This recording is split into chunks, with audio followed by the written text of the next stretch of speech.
Hai Peanuts Gang. Guys, kebanyakan orang pasti sudah familiar banget ya dengan film Godfather. Tokoh mafia ini memang terkenal banget tuh dengan aksi kejahatannya.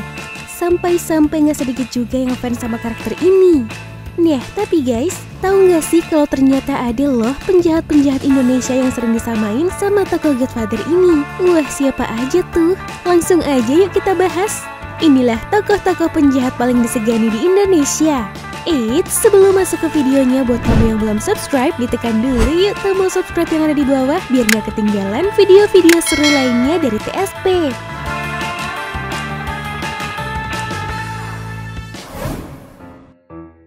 John Kay. Guys, akhir-akhir ini nama John Kay sering menjadi bahan perbincangan di media ya. Hal ini disebabkan oleh peristiwa penyerangan sebuah rumah di Tangerang yang ternyata dilakukan oleh kelompok preman ini. Ya Allah, ada perang, Wai. Ada perang tuh, bawa gola apa-apa itu, ya Allah. Kaca mobil dipecahin, guys, ya Allah. Nah, ternyata John Kay ini sudah menjadi penjahat yang disegani loh sejak dulu. Dilansir dari Tirto, pria bernama asli John Refra Kay ini sudah sangat sering berurusan dengan kasus hukum. Diawali pada tahun 1992, ia pernah menebas leher lawannya di tengah sebuah perkelahian yang membuat dirinya dipenjara selama 3 tahun. Wah, serem banget ya. Hal inilah yang memulai kegarangannya dan menjadi preman setelah keluar dari penjara. Karena disegani, kemudian John Kay membentuk kelompok pengikutnya yang diberi nama Angkatan Muda Kay. Kelompok bentukannya ini pun begitu ditakuti dan terkenal sebagai kelompok penagih hutang. Kesetiaan orang-orangnya terhadap dirinya membuat John Kay sering dijuluki sebagai Godfather Jakarta tuh guys.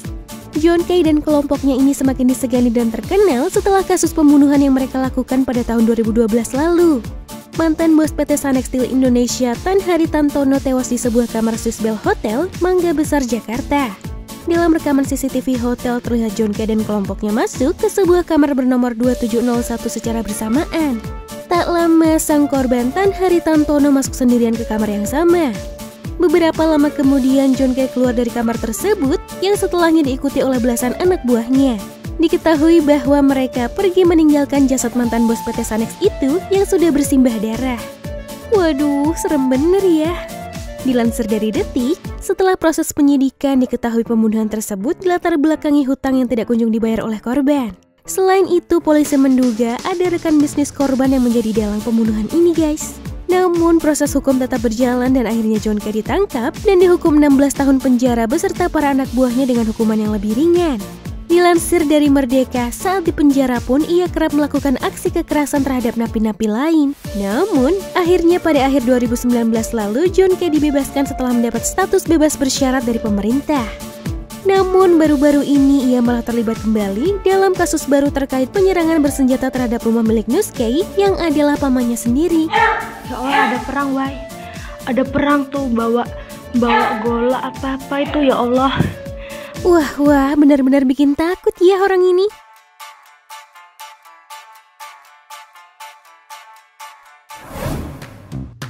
Hercules. Nah, kalau tokoh penjahat yang satu ini juga udah nggak asing ya bagi kebanyakan orang. Hercules yang berasal dari Timor ini sudah terkenal banget tuh sebagai preman paling disegani di Jakarta hingga saat ini. Dilansir dari Tirto, awalnya pria bernama asli Rosario de Marshall ini tinggal di Timor yang saat itu sedang terjadi konflik dengan Indonesia. Di sana, ia menjadi salah satu anggota bantuan militer bernama Tenaga Bantuan Operasi atau TBO guys. Nah, dalam radio komunikasi ABRI tersebut, ia kemudian mendapat nama Sandi Hercules yang merupakan salah satu dewa Yunani kuno. Wah, ternyata begitu ya. Setelah itu, Hercules pun pergi ke Jakarta untuk memulai hidup baru di wilayah Tanah Abang, dan dari sinilah ia memulai membangun kekuatannya.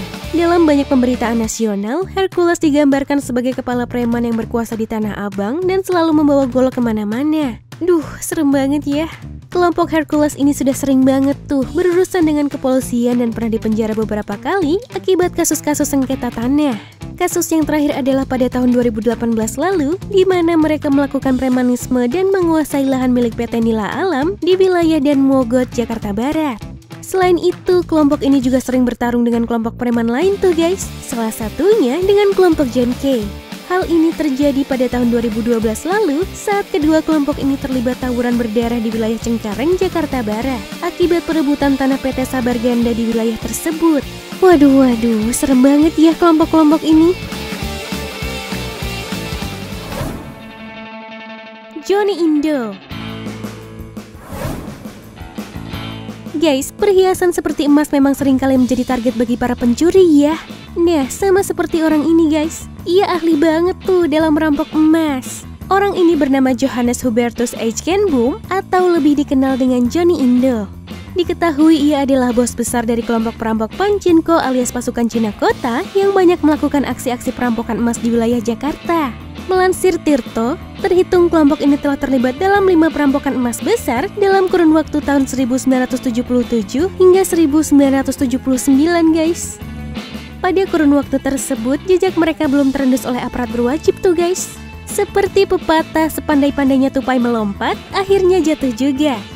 Komplotan Johnny Indo ini pun akhirnya tertangkap setelah salah satu anggota kelompoknya kedapatan menjual emas hasil curian itu di wilayah Berlan, Matraman.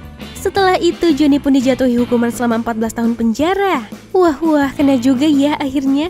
Pasca kehidupan pahit di penjara, ia malah mendapat kesempatan baik untuk menjadi bintang film tuh guys. Gak hanya itu, ia juga dikabarkan bertobat dan memilih menjalani hidupnya menjadi seorang dai. Wah, syukurlah ya guys.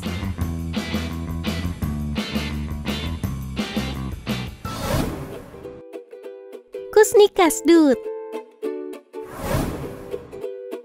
Guys, kalau kisah penjahat yang satu ini agak unik nih. Kusni Kasdut adalah salah satu pejuang yang ikut berperang dalam perang kemerdekaan tahun 1945 hingga 1949. Namun, suatu kejadian mengubah jalan hidupnya guys. Setelah revolusi usai, Kusni Kasdut ingin masuk Tentara Nasional Indonesia, namun sayang luka tembak di kakinya membuat dirinya ditolak untuk masuk ke korps militer tersebut. Karena kegagalannya itu, ia pun tidak memiliki pekerjaan dan malah mulai berpikir untuk menjadi penjahat. Bersama temannya Bir Ali, Mulyadi, dan Abu Bakar, ia membentuk sebuah kelompok perampok tuh. Waduh, ngeri juga nih. Rentetan aksi kejahatan mereka pun dimulai dengan merampok seorang hartawan bernama Ali Bajenet pada 11 Agustus 1953 hingga membuat korbannya itu sampai terbunuh guys. Berbagai aksi perampokan lain pun dilakukan oleh kelompok ini hingga yang paling fenomenal adalah saat mereka merampok di Museum Gajah pada tahun 1961. Dilansir dari Tirto, aksi tersebut mirip dengan adegan film di mana mereka menyandra para pengunjung dan melakukan penembakan terhadap petugas. Alhasil mereka berhasil menggondol 11 butir berlian dari museum itu loh. Namun aksinya berhasil terkuak setelah orang tempat mereka menjual barang-barang rampokannya curiga dan melapor ke polisi. Kusni pun akhirnya dipenjara hingga mendapat vonis hukuman mati. Dalam penjara ia pun tercatat 8 kali melarikan diri guys. Namun sayang aksinya sia-sia karena polisi selalu berhasil menangkapnya kembali. Hingga akhirnya ia pun dieksekusi mati pada 16 Februari 1980. Nah, itu tadi tokoh-tokoh penjahat paling disegani di Indonesia. Menurut kalian mana nih yang paling menakutkan? Yuk beri tanggapanmu di kolom komentar ya. Terima kasih.